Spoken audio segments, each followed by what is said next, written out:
My mom kicked me out for her new family, then demanded college money for my siblings when she found out I'm successful. The day my mom told me I had to leave, I was folding laundry in my bedroom. She didn't even sit down, just stood in my doorway and said, "We need to talk about your living situation." I was 16.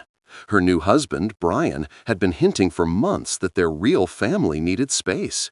The twins were turning two, and apparently my presence was making things financially tight. Funny how money was never tight when she wanted her weekly mani-pedis or when Brian bought his third motorcycle that same week. "You're mature enough to figure things out," she said, not meeting my eyes. "Your grandparents have that spare room. We've already called them." I packed everything I owned into 2 garbage bags. She watched from the kitchen window as I loaded them into my beat-up minivan. Didn't even come outside to say goodbye or ask if I had gas money for the drive. For the next 15 years, I saw her exactly 4 times, all at family funerals.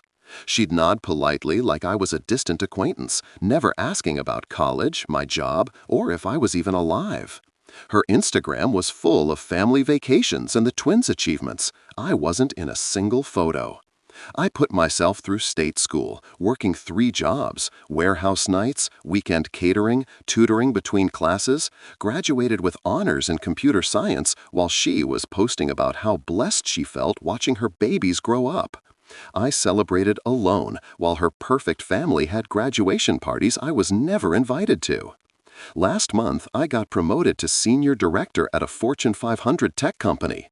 The salary was life-changing, more money than I'd ever imagined.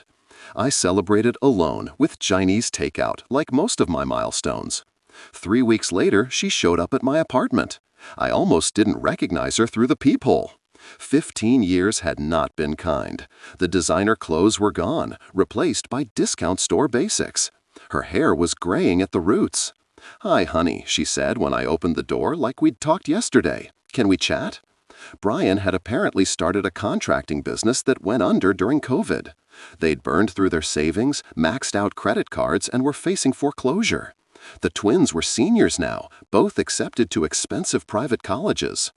"I heard through the family grapevine about your success," she said, perched awkwardly on my couch. "We're so proud of you."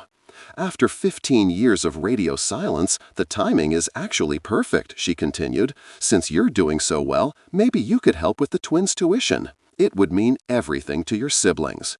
My siblings? Kids I'd met exactly twice who probably didn't even know I existed. I let the silence stretch until she started fidgeting. Then I pulled out my phone and opened my banking app.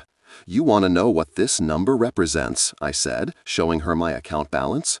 Her eyes widened. "Every dollar in here came from working 70-hour weeks while you were playing happy family. Every investment, every promotion, every success I earned alone." Her face went pale. "But family helps family." "Family?" I laughed, and it came out harder than I intended. "When was I ever family? You kicked out a 16-year-old because your real children deserved better? Remember those were your exact words?" She tried the waterworks, talked about how hard it had been as a single mom, how Brian had pressured her, how she'd made mistakes but wanted to make amends. I listened to the whole performance. Then I walked to my kitchen and came back with something. "Recognize this?" I held up a crumpled piece of paper, the note I'd left on her kitchen counter the day I moved out, thanking her for everything and promising to stay in touch. She'd never responded.